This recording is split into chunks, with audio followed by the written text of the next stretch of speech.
guys, I'm back with another Batmobile, and this time we're going to be taking a look at another Eaglemoss subscribers special. This is the Bat from the movie The Dark Knight Rises. This is a great model and a great addition to this lineup of Batmobiles in this series. I think the Bat has become one of those modern classics that really needs no introduction. And I also think the Bat is another one of those movie designs that left some Bat fans split. I know for me, before The Dark Knight Rises came out, I was really excited to see the movie, but there were a couple of things that I was a little skeptical about. The first was Anne Hathaway playing Selina Kyle, and the second was this model of what I thought was the new Batwing, or Batplane. Now, this kind of happens to me all the time. The things that I don't really like about a movie before it comes out, they sometimes end up being the things that I like the most after I see it. And in the case of The Dark Knight Rises, the only two things that I loved about the movie were, ironically, Anne Hathaway's performance of Catwoman and the Bat. For me, the character of Selina Kyle and the action scenes with the Bat, they really were the highlights of the movie. Now, I thought the Bat, even though the name is kind of weak, was a really interesting idea for a vehicle, especially after Lucius Fox explains what it is in the movie. I know it sounds kind of weird, but I liked the Bat more when I didn't think of it as this new Batwing, and I sort of just looked at it as this alternate Bat vehicle. You know, Fox explains that it's this vehicle that was made for urban pacification, and aside from the cannons, it has things like armor plating, pilot protection, it has a spotlight, and extreme maneuverability. You know, like many of the Nolan designs, it's definitely rooted in reality. You know, everything in his movies, they have to have an explanation. And I really liked the way that they explained the purpose and the function of this particular vehicle. So let's take a closer look at this model of the Bat. Now, with all Eaglemoss dioramas, this display has a nice iconic moment that is related to the vehicle. In this case, it's that big reveal scene in the movie, right? It's right after the cops have been chasing Batman. He's on the Batpod, and they corner him in the alleyway. You know, they think that they have him, and of course, he makes his great escape in the Bat.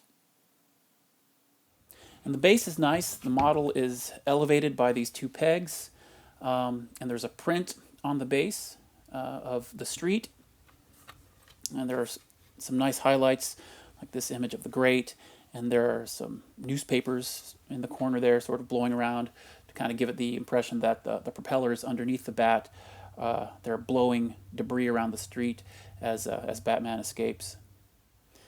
The colors are a little dark, but I think it's a nice little display.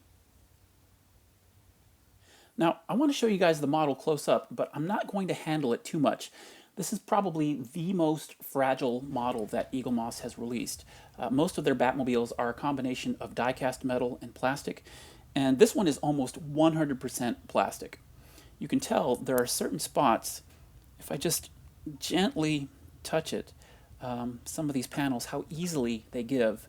And I know that many people have complained about these turbines in the front. Those break off easily, so if you do take it out of the display case, you just want to be very careful with it. But I do want to show you some of the detail. You can see inside the cockpit, it does have both of the seats, and there is actually sculpted detail on the dashboard. And of course, the detail continues all the way underneath the model. It has both of the propellers, all the sculpted detail underneath, and the fins in the back. Of course, all of that is very fragile as well, so if you take it out of the case, you just want to be very, very careful with it. These Eaglemoss models, they're really meant for display. They don't have moving parts, they don't have particular features. They're really meant to be just displayed in the cases almost. They're not meant to be played with.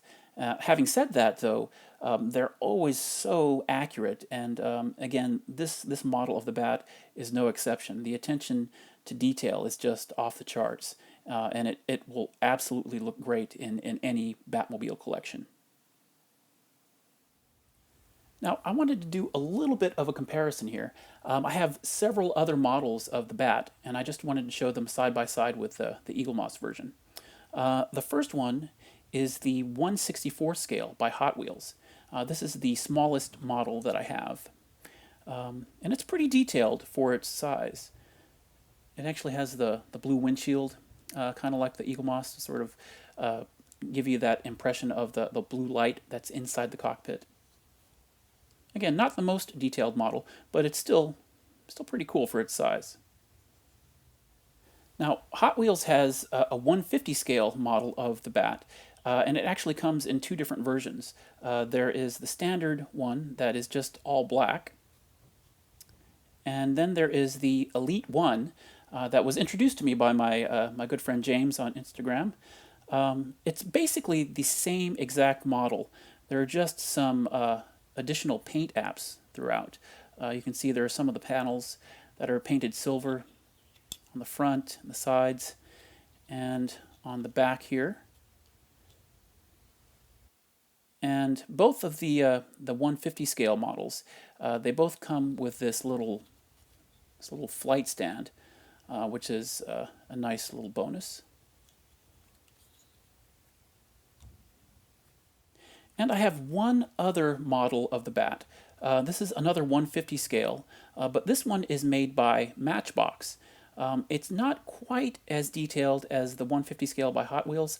It's actually very similar to the 1/64 scale by Hot Wheels in terms of the sculpt and the level of detail that's in it. Not quite as detailed as the Hot Wheels version, but still a nice model. And here is a shot of all of the Bats in my collection. Of course, there is the 1/43 scale Eaglemoss in the center there, and it really gives you a sense of scale and size compared to some of the other models. And of course, there are pros and cons to each one of these models of the Bat. Now, I wanted to do one more side-by-side comparison, and that is with the two other Eaglemoss models from the Dark Knight trilogy. We have the Tumbler and the Batpod, and all three of these models look great together. They're all supposed to be a 1/43 scale, right? And they are all, for the most part, in scale with one another. I do think that the Batpod is probably a little bit too big, but that's probably because they've given you this figure of Batman attached to the bike.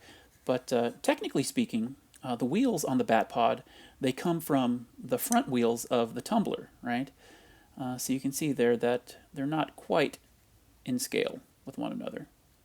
Now, it's not a big deal because the detail on all three of these models are great. And when you set them all up side by side, especially if you take them out of the display case, they just look fantastic together. And they would look great in any Batmobile collection. In closing, this is an incredibly accurate model of the Bat. The detail is just phenomenal. I think the only downside to this model is that it's practically all plastic. And mainly because of the design of the Bat, there are some parts that are just very, very fragile. As always, I'd love to know what you guys think. Do you like the design of the Bat? Are you looking to pick this one up? Now, it is a subscribers special, but it is a little bit easier to find compared to some of the other Eaglemoss exclusives. You can find it on secondary markets and in some comic shops. I know that Big Bad Toy Store, they currently have it in stock. I, of course, have to thank my good friend Stewart Murray for helping me track this one down and once again add a great model to my Batmobile collection. As always, I hope you guys take the time to rate, comment, and subscribe if you haven't done so already.